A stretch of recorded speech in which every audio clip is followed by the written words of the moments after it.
Kevin Love is out of the Cleveland Cavaliers rotation to make room for Dean Wade, reports Chris Fedor of Cleveland.com. He added the decision was made between Love and J.B. Bickerstaff. Are the Cavs moving on from Kevin? Could he be traded? Well, this is kind of a shocker to me, even though I think probably 2 or 3 episodes ago I wondered if his career was almost over. I wasn't really hoping that was true, but the writing was starting to be on the wall based on the huge, fall off the cliff that he took statistically, and how he can't be relied on now to even come in and hit big threes, which was really all he was really providing last year.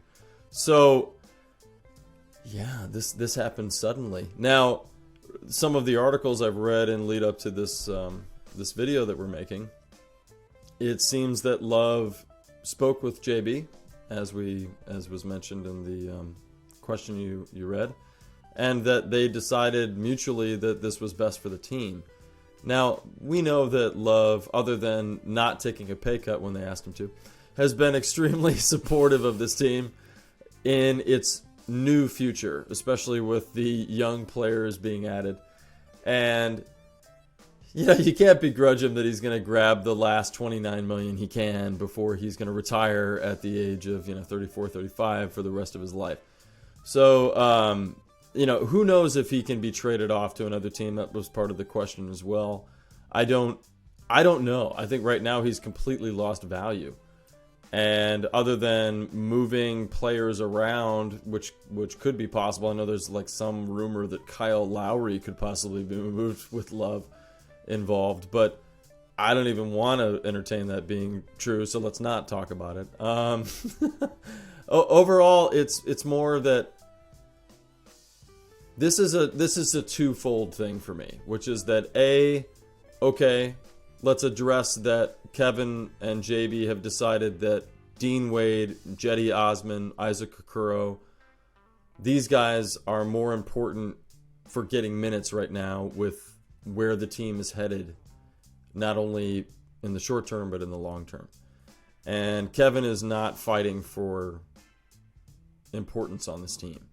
So either he is injured in a way, which one of the articles I read was that he injured his shooting hand, his thumb, pretty severely. Mm-hmm. If that's true and he's back to having an issue there, then all right, well, it's back to rehabbing a guy who I lovingly have called Mr. Glass for many years. Mm-hmm, so, but if that's not exactly the case, if it really is the writing on the wall that this is the end of his career, then the second part of my thought process of this question is just, man, I'm sad.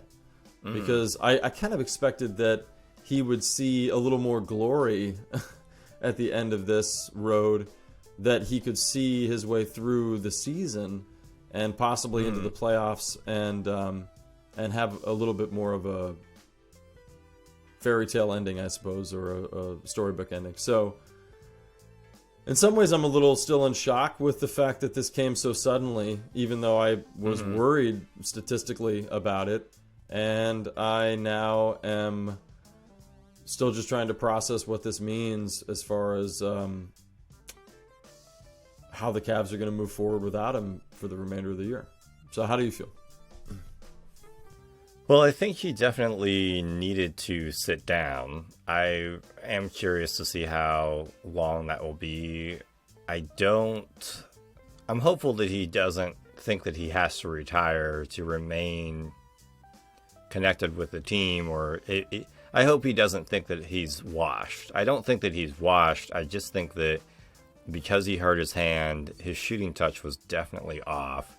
And when he is not able to be as physically agile as other players on the floor, like a Lamar Stevens, like a Dean Wade, to get his body in front of people defensively, then that's a big problem for the Cavs because of how they play their defense. They play a very physical style of defense, and they try to match and rotate accordingly, and Love just can't get there in time.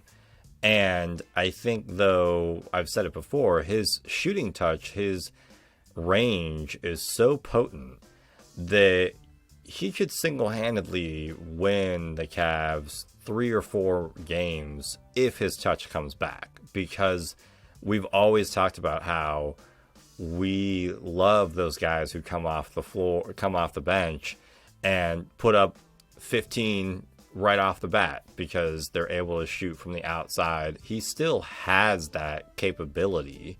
I don't think his legs are gone, but you need your hands to shoot usually, and that is an important aspect of getting the ball in the basket. So I agree, it's a little shocking, it's a little sad if that's how this is going to go down, but I'm still a little hopeful that he'll still end his career as a Cavalier. I don't think he'll get traded just because the amount and, like what you mentioned, his value is so low.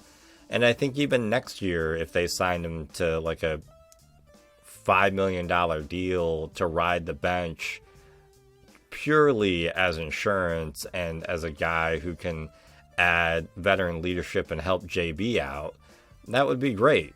Because everybody who has harped on JB as not a good coach and not understanding what to do, I think he had to take a beat and wait until it was a good time to talk to Love about how he was playing. And did that mean that they might have lost a couple of games because of that? Sure. But I think that JB probably knows his relationship with Kevin Love better than any Cavaliers fan.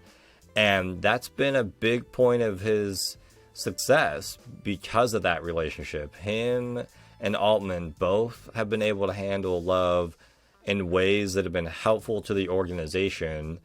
And I think that JB just had to bide his time for a minute and wait for those inroads to kind of just show him it's just not there right now. You're not doing what you want to do on the floor. You're not being as productive as you want to be.